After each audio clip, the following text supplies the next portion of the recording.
Добрый день, дорогие девы! Добро пожаловать на мой канал. И в этом видео я расскажу ваш гороскоп на июль 2024 года. Да, дорогие, кто смотрел большое видео «Лето надежд», это гороскоп на июнь, июль и август 2024 года, тот примерно понимает, про что сейчас я буду говорить. Итак, давайте подробно все-таки про июль. И здесь, конечно же, у нас будет очень много событий.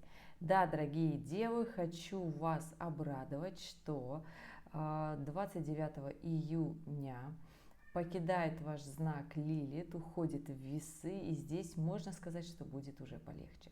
С одной стороны, но все-таки с 30 июня у нас разворачивается в ретроградное движение Сатурн и уходит на 4,5 месяца в ретрофазу, то есть будет работа над ошибками, и это в основном история заденет всех дев второй декады.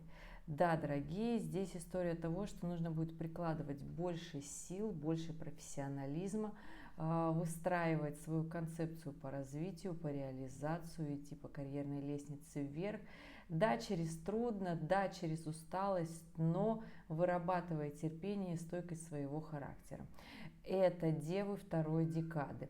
Что касается дев третьей декады, то, конечно же, и июль, и август, и сентябрь, и далее у нас выходит в ретроградное движение с начала июля. С 3 июля уходит Нептун и делает прямую оппозицию всем девам, рожденным в третьей декаде.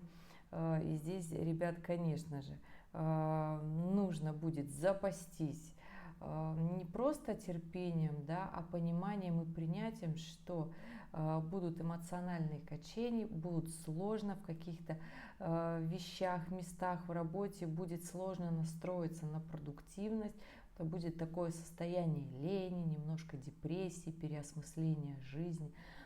Это не скажу, что очень плохо, нет, это говорит о том, что нужно просто собраться и как можно трезвее и реальнее смотреть на мир. Да, захочется, конечно же, захочется залениться, захочется ничего не делать, обвинять всех вокруг, но, ребята, тактика так себе. Скажу, что июль на самом-то деле месяц, который открывает такие сложные периоды в жизни, да, здесь будет все-таки множество возможностей, множество движений. И скажу так, ну да, ребят, что Нептун будет делать оппозицию, но Уран-то, находящийся в Тельце, будет делать прекрасный трин. И здесь, конечно же, множество возможностей. Попробуйте, запустите, сделайте то, что вы давно не делали. Не на хайпе, просто потому что вам всегда этого хотелось, потому что вы к этому давно шли и все думали и сопротивлялись сами себе, стоит или не стоит. Ну почему? Запустите, сделайте. Кто-то захочет устроиться на новую работу, кто-то захочет поменять окружение, кто-то захочет полностью изменить свою жизнь, переехать. Почему нет? Поживите в другом в каком-нибудь месте, потому что переезд это всегда такая история, которая делает две вещи. Во-первых, мы меняем окружение, во-вторых, нам нужно понять, каково место, откуда мы уехали. Да? И очень часто, реально очень часто для многих, побывав, пожив в каком-то другом месте, приходит осознание того, что я сейчас не на своем месте, а там-то у меня все было на самом деле не так уж и печально, просто надо было собраться. Да, вот так стабилизирует, я бы так сказала, ускоряет всегда переезд, какие-то внутренние осмысления. И здесь с этим, я бы сказала, не все так плохо. Итак, первая неделя июля будет достаточно эмоциональная, достаточно напряженная. Здесь, конечно же, чем трезвее вы смотрите на эту жизнь и делаете, принимаете решения по, я бы так сказала, по реальным четким показателям вашей жизни, да, то есть не впадаете ни в какие иллюзии, тем лучше будет и продуктивнее проходить ваш месяц. Еще раз скажу, что у нас 6 июля будет новолуние. Новолуние будет в Раке. И скажу, что этот момент для вас очень, кстати, на самом-то деле благоприятный, дорогие девы. Сложится с точки зрения и душевности, и семейности. Поэтому здесь ни в коем случае не впадайте ни в какие депрессивные состояния, потому что будет очень сильно хотеться ожидание и реальность, я бы так сказала, будет часто вот эта вот история фонить. На самом деле активный, где-то даже сложный период начнется с 7 по 18 июля. Здесь у нас в аспекте будет Венера в оппозиции с Плутоном. Да, это аспект всегда, когда отношения начинают провисать. Это всегда, когда мы начинаем идти в деньгозарабатывание, когда мы намечаем себе такой большой масштаб, план. Венера-Плутон просто аспект такой достаточно мощный, и многие его боятся. Еще раз скажу, не нужно его бояться, поэтому я еще раз говорю про трезвость взглядов и про иллюзии. Посмотрите на свою жизнь, если вы давным-давно хотели ее изменить количество финансов в своей жизни, отношения. Здесь не обязательно расставаться и прощаться, нет. Здесь можно просто подняться на уровень выше и в финансах приложить больше сил, старания, усердия в том числе, и в отношениях. То есть Венера-Плутон – это аспект, когда можно легко расстаться, что-то не поделить, не помириться и расстаться. И еще обидеться, сказать, что я предельно права, а кто-то нет. И здесь история, опять же, тех же иллюзий. Как говорится, если вы такие правые, то почему такие несчастные, да? Поэтому давайте уже будем смотреть реально на показатели жизни, что правота не говорит о том, что мы все тут счастливы. Нет, просто нужно найти это взаимоотношения и контакт. Естественно, перед этим аспектом у нас будет еще и Плутон в оппозиции с Меркурием, да, с вашим управителем. И здесь, конечно же, поэтому еще и говорю, что первая неделя июля, она будет эмоциональной, с таким потерей контакта, да, но при этом, ребят, на таком же аспекте можно построить четкие, классные, доверительные отношения, да, понятные отношения, когда ты в этих отношениях не провисаешь, не уходишь там в какие-то мысли, рассуждения, куда тебя в какой-то другой мир не уводишь, когда ты четко понимаешь, какие у тебя отношения с финансами, отношения с коллегами, отношения в личной жизни, да. Поэтому первая неделя июля, я скажу так, что эта неделя настроена на отношения, то, как мы эти отношения умеем строить. Вторая и третья неделя июля, она больше подходит на любовные отношения и отношения с финансами, реализацию в работе. Потому что здесь история проявления наших талантов и качеств. Венера отвечает не просто еще за отношения, а про наши навыки, которые мы в течение всей жизни раскрываем. И здесь, конечно же, Плутон будет в оппозиции с Венерой, максимально будет заставлять раскрывать свои таланты, раскрывать свои выигрышные качества в том числе, или же проигрышные. Все зависит от того, как вы относитесь к своим плюсам и минусам, потому что я скажу так, что нет плохих или хороших качеств в человеке, есть просто неумелое их использование, потому что даже картавый человек может очень классно реализоваться в иностранных языках, в дикторском деле, да, потому что даже человек, который видит искаженные цвета, может очень классно реализоваться в искусстве. И здесь говорится о том, что не то, что вы плохой на самом деле. Мне очень часто говорят, неужели я так плох в жизни, что я ни на что не способен? Да нет, вы способны, просто вы не хотите реализовывать. Вы больше ленивые и депрессивны, нежели не способны. Да? Способных-то нас всех природа одарила каким-то талантом. Дев так вообще очень много девам передалось по роду талантам для того, чтобы вы их реализовали. Да? И здесь, конечно же, необходимо просто в каждом своем таланте, в его раскрытии трудиться. Ну, такая уж история, дорогие девы, поэтому да, вы у нас трудяшки по гороскопам. И здесь история того, что вторая и третья неделя, они как раз-таки будут про раскрытие своих талантов. Талант наводить, то есть хорошие связи в личной жизни, в 100%. Талант зарабатывать деньги, талант идти вверх по карьере и, в принципе, понять, чего вы хотите. Это такая история, я бы сказала, максималистов. И здесь И я скажу, что по итогу этого периода у вас должно все получиться. Ну, знаете, так как говорится, многие слышат гороскоп и говорят, вот у меня все получится, тогда я не буду особо напрягаться. Нет, ребят, здесь нужно наоборот напрячься для того, чтобы у вас получилось. Легко не придет.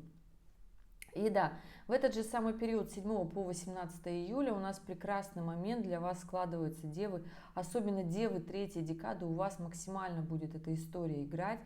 Здесь будет соединение Марса с Ураном, и оно будет делать классный такой трин девам третьей декады для работы, для продвижения, для вдохновения, для запуска классных таких активных проектов. И здесь, конечно же, не советую вам упускать это время. Да, вот этот отрезок времени от новолуния до полнолуния хорошее время как раз-таки для того, чтобы достигать. Да, мне сейчас скажут, почему опять достигать, почему нет отпуска и тому подобное. Ну, ребят, ну аспекты такие. Хотите, едьте в отпуск. Мне уже пишет, другие знаки зодиака посмотрел, у кого тоже там примерно совпадает, и мне уже пишет, да, я уже пожалела о упущенных своих выгодах и возможностях, которыми я пренебрегла, которые я думала, что решу после отпуска, но возможность уже это улетучилась, да. Поэтому, ребят, мы выбор делаем каждый сам, я лишь говорю, какие на небе складываются аспекты и в какие даты. Поэтому еще раз говорю, девы, 2 и 3 недели июля, они вот классные для работоспособности, активные, дерзкие, амбициозные. Внедряйте, открывайте проект, бизнес, внедряйте все, что давно хотели. Пока у нас еще на небе директный Уран, потому что он со 2 сентября пойдет в ретроградное движение. Да, ребят, здесь, конечно же, действуйте активно, будет запускаться все новое или запущенное новое, о чем вы долго времени размышляли. Итак, 21 июля у нас на небе полнолуние. Это 2-е полнолуние в Козероге в это лето. Июньское полнолуние тоже было в Козероге, но сейчас момент осложнен тем, что Луна в момент полнолуния будет в соединении с Плутоном. А это, естественно, наши максимально амбициозные истории, что мы сделали, что мы внедрили за эти 2 недели, как мы договорились, как мы сделали, не упустили ли мы все то, куда мы хотели прийти. И, конечно же, будем ли мы в этот момент обижаться на свою жизнь, на всех тех, кто есть вокруг, потому что Плутон — это такая планета, которая очень сильно может захоронить обид в нас самих. Поэтому здесь, конечно же, давайте будем активны и амбициозны. Это лучше. Я всегда говорю, лучше иметь характер, чем быть бесхарактерным и хорошим для всех. Потому что те люди, которые пытаются быть хорошими для всех, как правило, они плохи сами для себя. Поэтому становитесь хороши сами для себя. Встаньте на вот лыжи своей жизни и идите вперед. Июль для этого прекрасный месяц.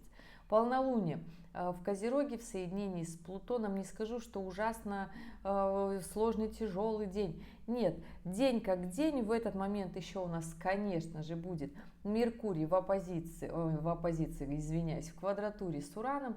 Здесь история того, что, конечно же, сложно будет договориться, захочется быть наэлектризованным, как оголенные провода.